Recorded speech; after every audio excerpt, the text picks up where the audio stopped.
في هذا الكونسيبت جديد غنشوفوا في كل حلقه القصه ديال شي يوتيوبر ولا شي ستريمر، ونبداو بالقصه ديال احسن ستريمر كاين دابا في المغرب اللي داز من شي حوايج اللي كلشي كان كيقول هذه هي الاخر عليه، واخا هكا يبقى شاد بلاصتو كاحسن ستريمر. هاد خونا هو الياس المالكي. الياس المالكي تزاد في جديده وتما فاش قرا حتى الاعدادي وخرج، باش ما نهضروش بزاف على الصغر ديالو حيت كان بحال الصغر ديال اي مغربي كيسول خرج من الاعدادي. اول مره غيبان فيها الياس المالكي كان بان في واحد الفيديو ديال شوف تيفي اللي كان كيقول فيها على اساس هو قمار من النوع الجديد وباغي يبدل النظره ديال الناس على القماره. الناس اللي ما كيعرفوش هادشي ديال المراهنات هو واحد الشركه كدير هادشي ديال الرهان. الناس كيلعبوا مثلا لعب البارسا والريال كدوي واش عادول واش رباح واش كتلعب عليها ولا ربحتي راه كتربح فلوس على حساب كوطيش. راه عارفين الناس راه غيفهموا، الناس اللي متبعين راه غيفهموا.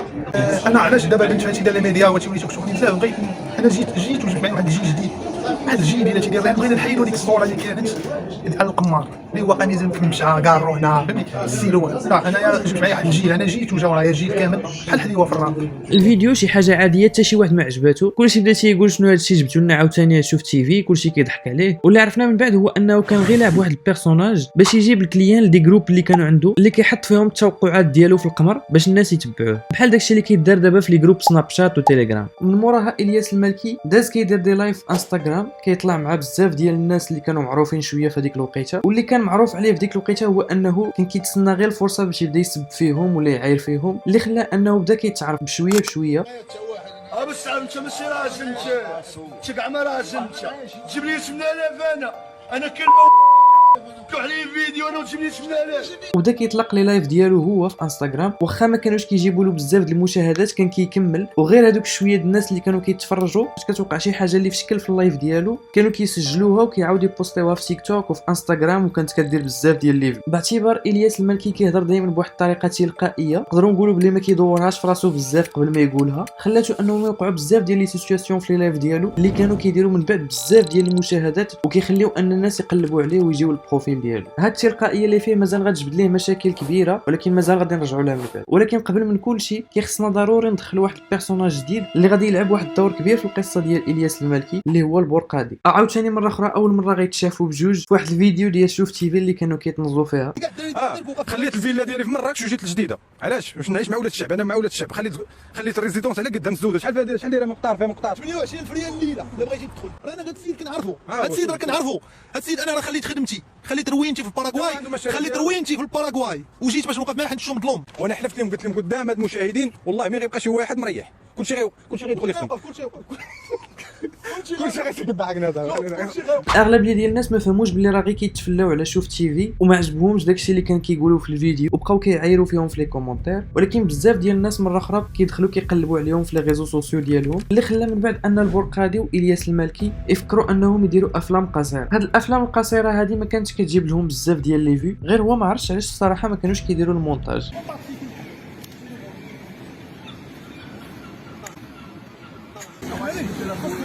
بخير مبروك. عرفتي شي خدمه خدمتي ولا درتي عقلك ولا والو؟ مشكله اخويا ما خدمتي ما والو. هاد الافلام القصيره اللي داروا ما لقات لهمش اعجاب، وهنايا الياس المالكي قرر انه يتكونسونطرا اكثر على اللايفات اللي كان كيدير في انستغرام. بشويه بشويه بقى كيبعد من صاحبه البرقادي. واحد النهار قرر انه يصاوب واحد البيت عندهم في السطح باش يردها بلاصه ديال ستريمين، وقال بلي مور ما غادي يصاوب هذيك البلاصه غادي يدير شي ارقام قياسيه في لي لايف ديالو. وبصح داكشي اللي دار الياس المالكي بلا ما ندخلوا في الديتاي، ولكن صاوب واحد السيت اب عنده في البيت ديال السطح وبدا كيدير لي لايف وكيتعرف بشويه بشويه. وسيريوس بخير. طوطو بخير، اخبارك؟ نهار كبير هذا. شعاود كلشي مزيان مفور. نهار الله يدادا مطور اخويا. حتى وصل انه رجع اكثر واحد كيتشاف في لي لايف ديال يوتيوب في العالم في البدايه ديال 2023. كان فات في هذيك الوقيته حتى ايشو سبيد اللي كيتعتبر ما بين اكبر الستريمر في العالم. حتى لهنا كلشي كان غادي مزيان، ولكن كما قلت لكم في الاول هذيك التلقائيه اللي كانت عند الياس المالكي ما تهنا حتى زبات له في واحد المشكل. واحد النهار في واحد اللايف كان كيعرض واحد الصوره من القران وهو يحرفها، الغد ليه خرج بواحد الفيديو كيعتذر كيقول بلي داكشي ما داروش عن قصد وانما غير خرجت له حيت 6 سوايع هو في اللايف ما تحكمش في راسو وما عرفش شنو قال. بزاف ديال الناس اللي قبلوا الاعتذار ديالو وقالوا بلي غير زله لسان، ولكن بزاف ديال الناس اخرين ديزابوناو، كنهضروا تقريبا على اكثر من 100,000 واحد، ولا من يوتيوب ولا من انستغرام، يعني ماشي شي ارقام قليله. واخا هكاك الياس المالكي بقات عنده واحد الكومينوتي كبيره بزاف. اللي ما قلت لكمش هو ان الياس المالكي قريب بزاف من الكومينوتي ديالو، لدرجه ان الكومينوتي ديالو كيعتبروه هو الاسطوره، وكاين اللي كيقول ليه سيدنا. فهذا الشيء علاش الياس المالكي يقدر يكمل واخا هكاك في لي لايف ديالو. حتى جات واحد الكونترا من كيك، واحد البلاتفورم ستريمينغ، ونقدروا نقولوا بكل بساطه بلي بسبب هذا الكونترا وبزاف ديال الحوايج اخرين الياس المالكي يقدر يحسن من الوضعيه الماديه ديالو. فكيف قلنا الياس المالكي رجع مشهور وعنده الفلوس وعوال باش انه يدير بزاف ديال لي بروجي، ولكن نسى واقيلا واحد صاحبو اللي كان بدا معاه من الزيرو وقلب عليه في واحد الوقيته باش يركز على اللايفات ديالو، ودابا وصل تقريبا اكثر من 1,000,000 ابوني في انستغرام، وهو مازال عنده غير 20K. كنهضروا بيان سور على البورقادي اللي بحال بقى فيه الحال وبقى فيا الحال. رونالد كيدير بزاف ديال الفيديوهات كيعاير فيهم في الياس المالكي، وخاصه كيعاير له في اختو. خونا اللي عطاو 5 سنين بسببك، عطاو 5 سنين اللي اختاصبك، اللي ورك لك على البوشونه، قول لي علاش خرجتي من الكره، مشيتي درتي حسمتي نيفو، قلتي متهرس من نيفو مابقاش تلعب. عنده اختو هيني معروفه سي الداوي، داخل في قدود خارج مولود، راه كتعذب بيكاطو عبايه وصنداله ديال الريش ديال البيبي، دابا راه محترفه راه صيفطوها.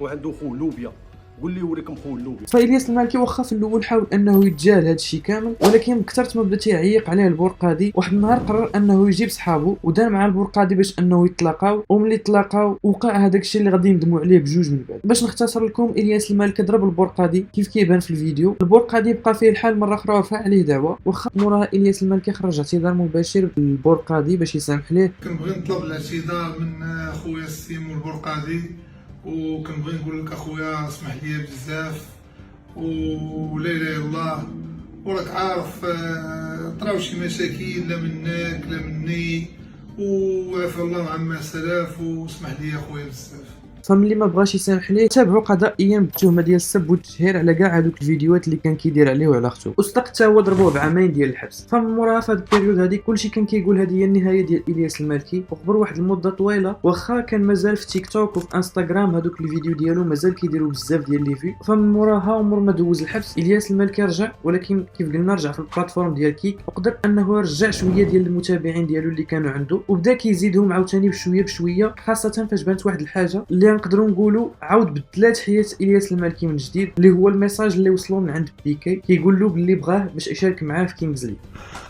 How are you, Elias? How are you? Good. Very good. Merci. كينجز ليج الناس اللي ما تبعوهاش هي باختصار واحد الكومبيتيسيون ديال الكره ما بين بزاف ديال الفراقي بزاف ديال الدول. غتقول لي ما كاين حتى شي حاجه مختلفه على كاع لي كومبيتيسيون اللي كاينين في العالم، الاختلاف هو ان هاد الكومبيتيسيون هادي مديوره غير اون لين، وكي انيموها غير لي ستريمر بحال الياس المالكي في المغرب وبزاف ديال لي ستريمر اخرين في كاع النواحي ديال العالم. فهنا كلشي كان غادي مزيان، كانوا يوجدوا باش انهم يلعبوا في ايطاليا. غير هو عاوتاني مره اخرى الياس المالكي وبسبب التلقائيه ديالو قال شي حاجه اللي ما خصوش يقولها من الناحيه ديال الشلوح، اللي خلاه انه بسبب هادي وبسبب بزاف د الحوايج اخرين كيقولوهم في لي لايف ديالو بزاف ديال المنظمات ناضوا كيرفعوا دعوه ضد منه. مره اخرى الياس المالكي في واحد البيريود اللي ما كانش خصو يتشد فيها، حيت كلشي كان كيتسناه باش يشوفوه في الكينجز ليج غيتشد في الحبس. قضية الياس المالكي انه يعرض فكرة الصلح على استاذ درويش اللي حضر شخصيا لتأكيد ذلك. نعتبر انه ربما يعني كما قال هو زلة لسان، ونعتبر انه هذا الدور ديال المواطنات والمواطنين، والدور ديالنا هو انه نثير الانتباه عندما يكون انزلاق او انحراف. باش ما نطولش عليكم، فاروق هو اللي كان شد بلاصتو باش انه يوجدوا ويقدموا هذوك لي كومبيتيسيون، ولحسن الحظ الياس المالكي قدر يخرج يومين قبل باش يقدر حتى هو يستريمي في الفينال. ليكيب ديال المغرب الصراحه دارت واحد الانجاز عظيم، بزاف ديال اللعابه اللي تعرفوا واللي غادي يزيدوا يتعرفوا اكثر من مور هذا الشيء، ومازال بزاف ديال لي كومبيتيسيون واحد اخرين اللي بانوا اللي غيقدموهم حتى هما غير ستريمرز بحال الياس المالكي. وسيغمون بلي الياس المالكي هذاك اللي كان كيبغي كره وكان كيقمر عليها في الاول، واللي كان بسببها باش دخل الدومين ديال الويب ودوز بزاف ديال الحوايج في حياته، لقى شي نتائج اللي ما دارها حتى شي واحد قبل منه. كنظن بلي سيغمون مازال غادي يبين لينا اكثر من هادشي. قول لي انت شنو بان لك في هذه القصه ديال الياس المالكي. الا وصلتي حتى لهنا كنقول لك شكرا بزاف حيت تفرجتي في الفيديو، وخلي لي في لي كومونتير شكون ستريمر ولا اليوتيوبر اللي بغيتي نديرو عليه الحلقه الجايه.